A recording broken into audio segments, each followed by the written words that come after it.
I'm here again with the founder of World Cleanup Day, Rainer Nõlvaks, and we're going to talk about something interesting. He thinks it's boring. I don't think it's boring. I think it's quite informative, and it might just make you change the way you see things. We're going to talk about repair law, and it's basically about him believing that things should be made to be durable so that they can last longer. Now, very interesting. I can't understand why you would think that is boring, but why do you think that things that we consume nowadays break so easily? Isn't that interesting? In the 60s, it was developed as a concept. It was called, there was a name to it, but the basic idea was you make things last as little as possible so you could sell more. And the concept, planned obsolescence, was the name. And it appeared very successful, and it was truly successful if you judge by the mountains of waste it created. True. It was successful. And it's still going on. Exactly, you know? Yes, and this is the model. You know, you make things, they break quick, you can sell more, excellent. Well, my call is to technology companies and other companies who make stuff. Yeah. Guys, stop it. Yes, thank you. It's a stupid idea. I mean, it was a good idea maybe in the beginning, so you get your things going, but if you think about it, the cheapest stuff you make, which cannot be repaired, is bought by low-income people. Yeah.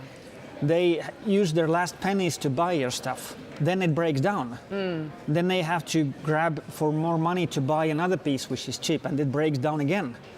But then how do we break this cycle? Because ultimately, the lower income people, they are spending what they can. Exactly. You know, most of the time they've got loads of bills, and they're looking at the low income that they have, and they think, biggest priority is having a roof over my head as opposed to going to fix this phone, because it's really happening a lot with technology. So how do we break this cycle? Exactly, and this is my point.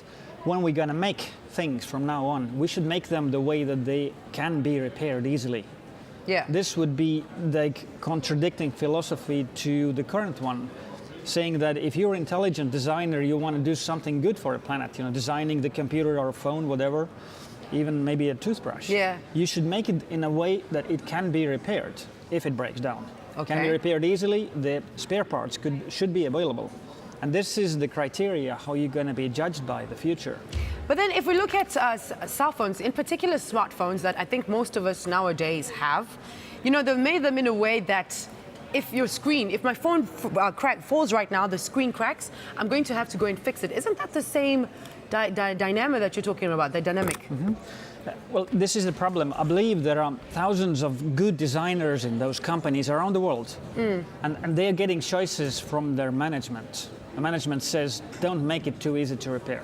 Don't make it too easy to last. Because we want more money. Exactly. So my call is to you guys, come to your senses. This is what creates all this stuff around the world, which is, you know, killing our marine life, you know, making our lives miserable. Just quit those jobs, make things which last. You will get more money that way. There's one point that you mentioned earlier that you think that repair should be interchangeable between companies. Well, how will companies really benefit from this if they have other companies that are fixing their problem? Give you a simple example. What if internet were to be proprietary? Like every company would have its own internet. Like WhatsApp would have its internet, and you cannot log to Facebook from the same internet.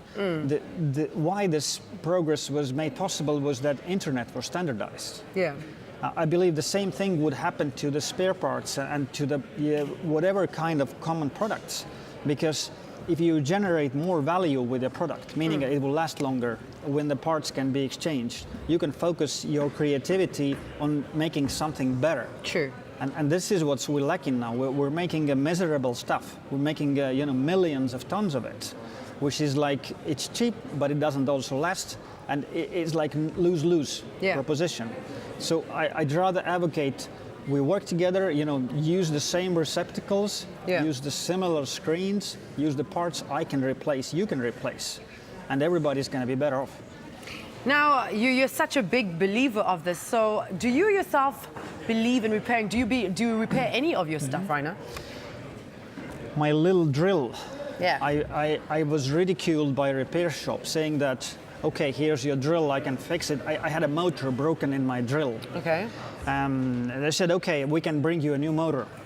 It would take 2 weeks and it costs you 60 euros. What? It's a lot of money. And then the guy says, well, but the same drill, but newer version I have here on the sale, it costs also 60 euros. So I am the stupid guy telling, okay, repair mine. And he looks at me like, I mean, you see from his face that he thinks I'm a little bit stupid, yeah. you know? Like, okay.